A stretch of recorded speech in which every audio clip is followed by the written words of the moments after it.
Ating alamin ang sitwasyon sa pagsisimula ng simbang gabi sa St. John the Evangelist Cathedral sa Dagupan City. Ang detalye ihahatid live ni Russell Simorio. Russell? Chris, handang-handa na ang mga simbahan para nga sa pagsisimula ng simbang gabi o Misa de Gallo mamayang madaling araw, December 16. Ayon sa simbahang Katolika, ang simbang gabi ay itinuturing na well-attended mass. Ibig sabihin, mas maraming mga churchgoers ang dumadayo nga sa mga simbahan para makinig ng misa sa partikular na panahon na ito, itong ang simbang gabi. Dito naman sa St. John the Evangelist Cathedral, magkakaroon ng anticipated simbang gabi.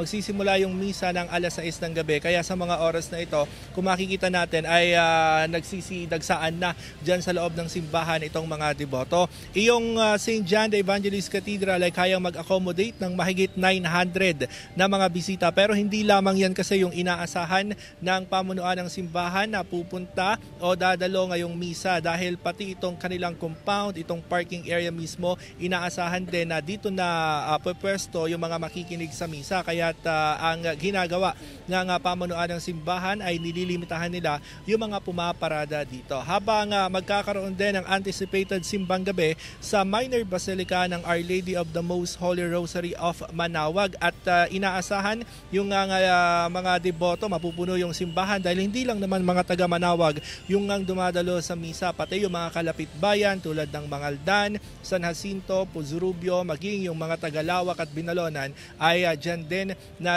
dumadalo sa misa. Pagdating naman sa seguridad, ayon sa Pangasinan Police Provincial Office, handang-handa yung kanilang deployment team, no? Nasa mahigit 3,000 mga police personnel ang ipapakalat sa buong probinsya para nga sa holiday season.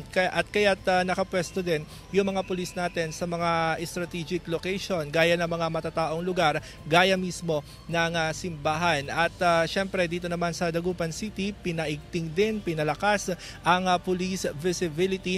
At syempre, para naman sa mga dadalo sa misa, ang sabi ng Simbahang Katolika, kalakip daw sana ng pagdarasal yung paggawa ng kabutihan sa kapwa. At yan muna ang latest. Balik sa iyo, Chris. Maraming salamat, Russell Simorio.